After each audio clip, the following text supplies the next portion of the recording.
Hi, welcome to Revive Ministries Podcast. Families can be the most supportive component to one's recovery or the least. Families can also be that stumbling block that doesn't allow an individual to be active part of their recovery. I have a returning guest, Michael, joining us today, and he's going to share with us his insight. Thank you, Mike, for just coming on and being a guest. I know this time of year, people just assume family gatherings are wonderful. And we'd like to remember the ones that are, but when recovery it can be a little bit um, difficult. But thank you for coming on, Michael. Hey, how you doing? Good to be here. Well, I always start with a disclaimer for those who are watching and who are listening. If you are in crisis, please seek appropriate professional help immediately. The crisis hotline in the U.S. is 1-800-273-8255.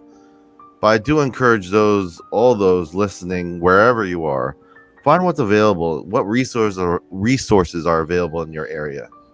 And I start off with a quote, and it's a very timely quote. It's November. We're getting closer to Thanksgiving, Turkey Day. And the idea that everyone needs a home to live in, everyone needs a house to live in, but a supportive family is what builds a home. Anthony Lacombe. What comes to mind when you hear this quote? I'm going to put it back on, Michael. Well, it just shows, like you brought up in your opening statement, that families could either be very, very good for us or very, very bad. And you have to decide and find that balance of how you can use that resource to be helpful to you and not hurtful. And I totally agree. I feel it's so complex because each family is complex, and like I said, family and recovery can mean very different things for people culturally. In marketing, I just want to share this thought. In marketing, it was told to me that even if you don't have or make a sale, be sure to have the person feel better after he or she has spoken to you. I think it's a common place that, at the very least, in our conversations with those close to us, has less to do with exactly we said, especially in recovery, but more about how we made them feel. Mike, what has your experience been regarding this? It's kind of a gray area for most people because communications sometimes dwindle, especially in families. But what does it mean when I say, what does it mean to you when I say, a lot of times it's not what we say. It's more about like providing that whatever safe place or making them feel heard per se. Why is that important, Michael?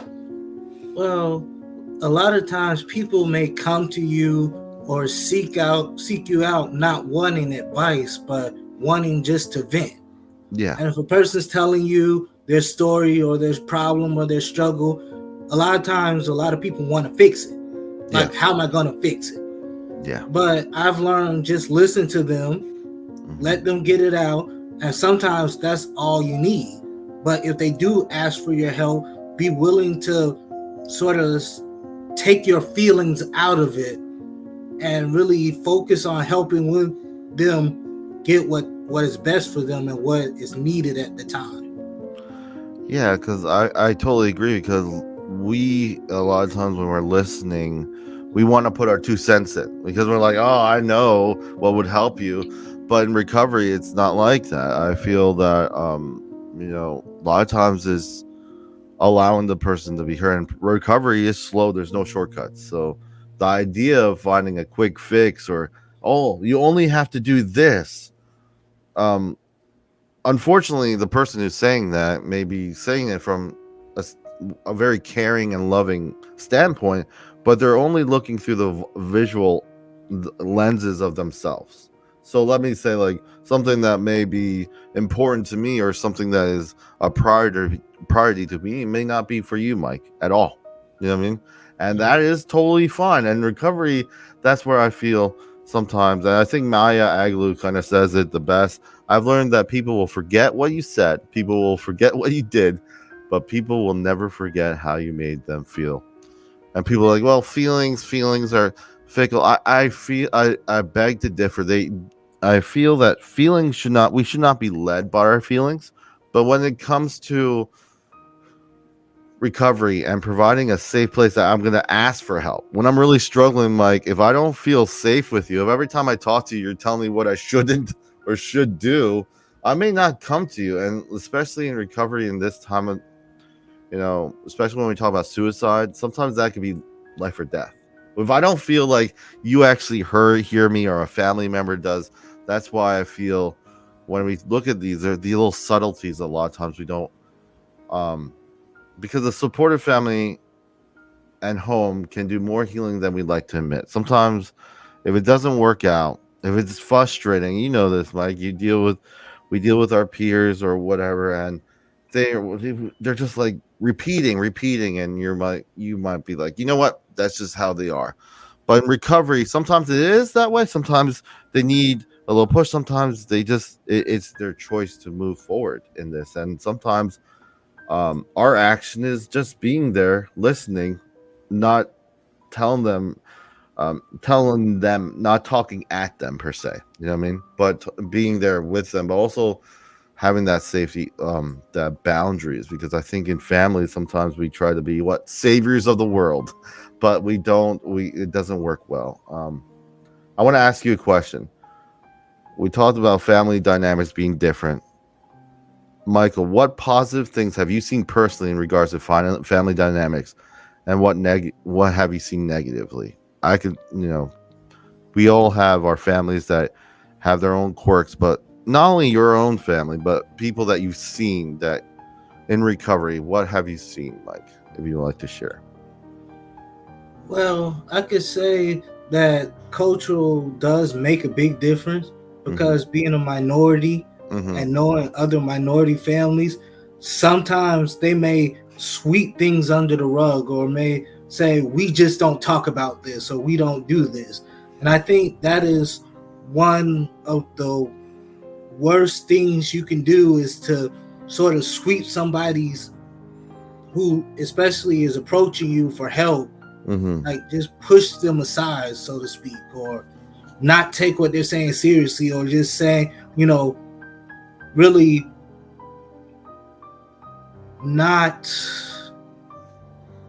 belittling or making it seem smaller than what it is. Because like you said, my priority or something that's important to me may not be important to you. Yeah. And a positive thing I've noticed is a lot of families, when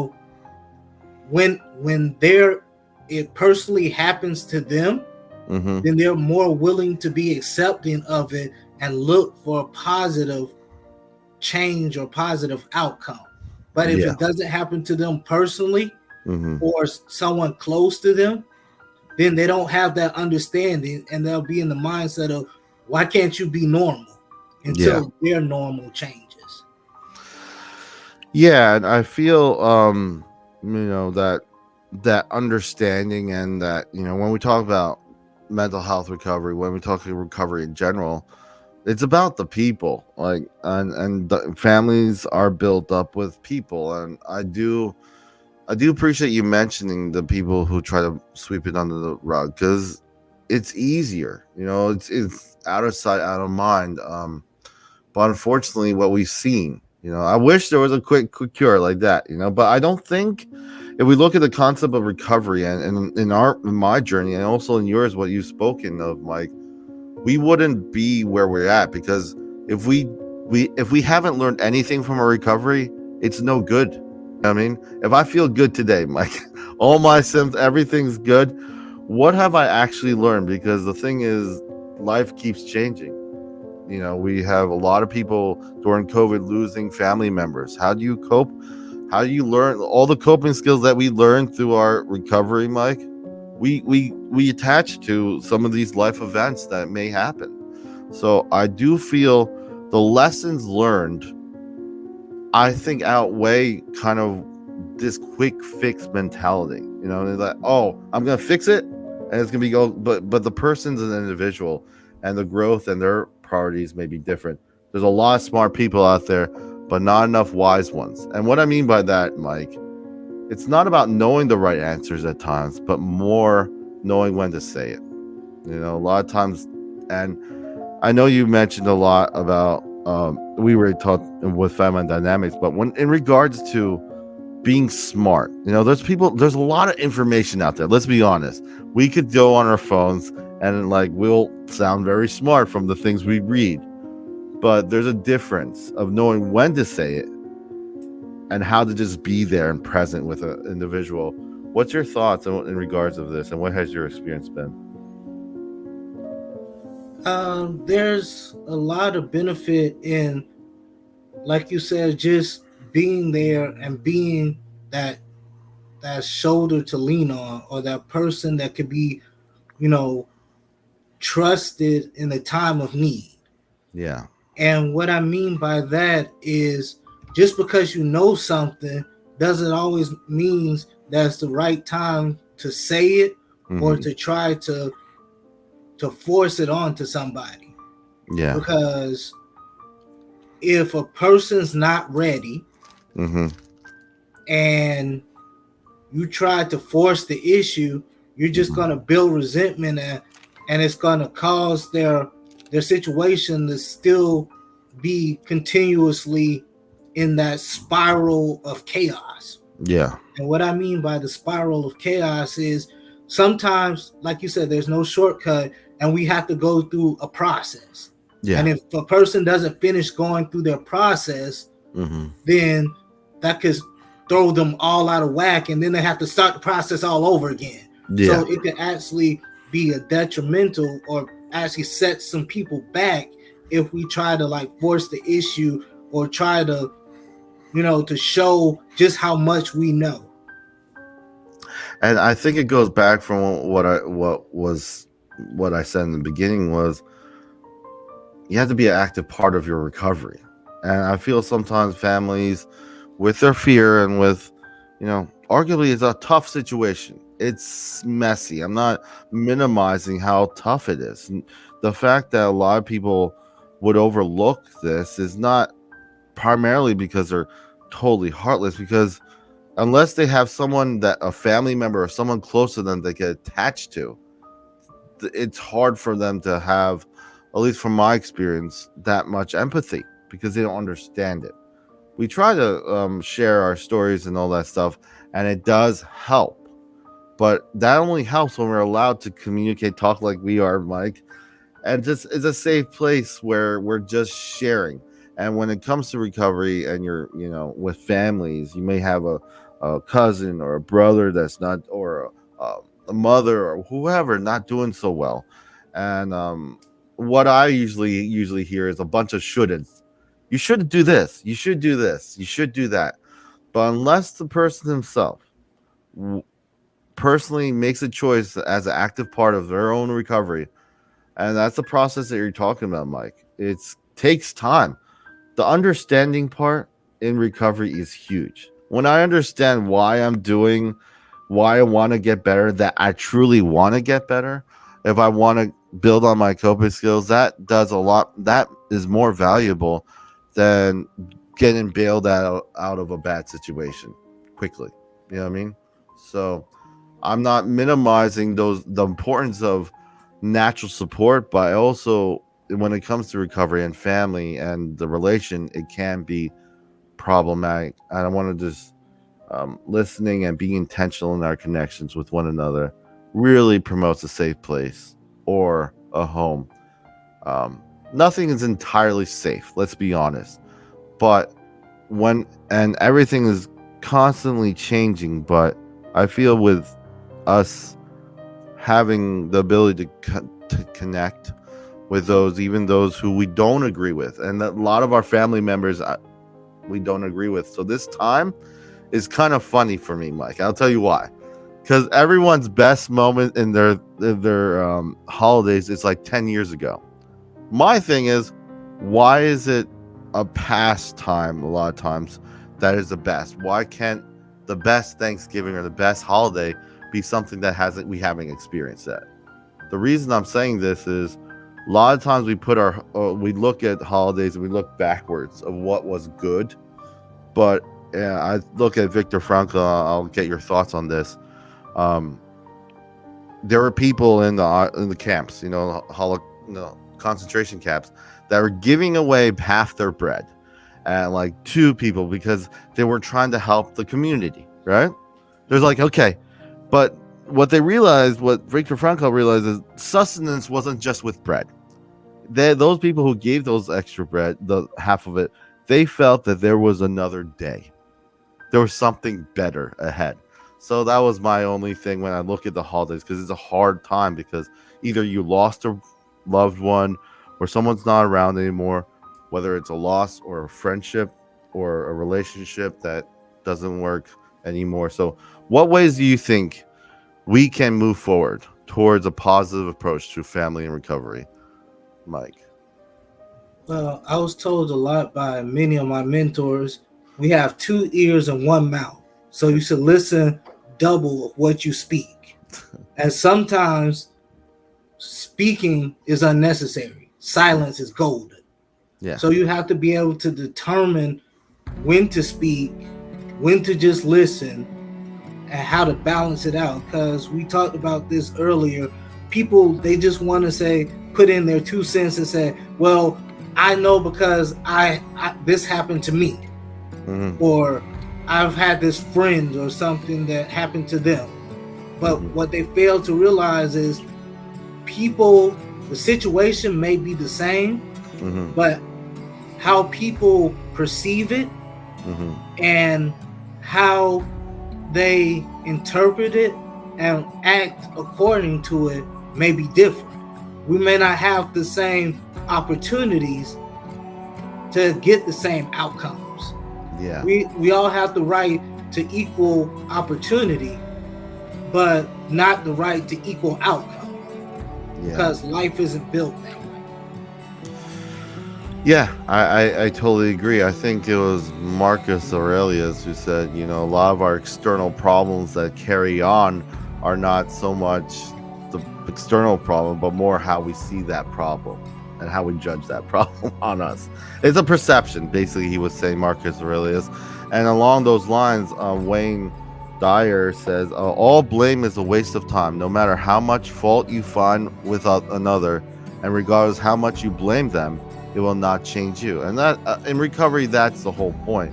It's not your situation will maybe crap right now, maybe really bad, but the idea is life is not static, and that's the one thing in your favor when it comes to recovery. And when it comes to obtaining things, that's nice, but really becoming and changing and building on those coping skills or whatever does help is really what I feel, because we're going to be wronged in this life.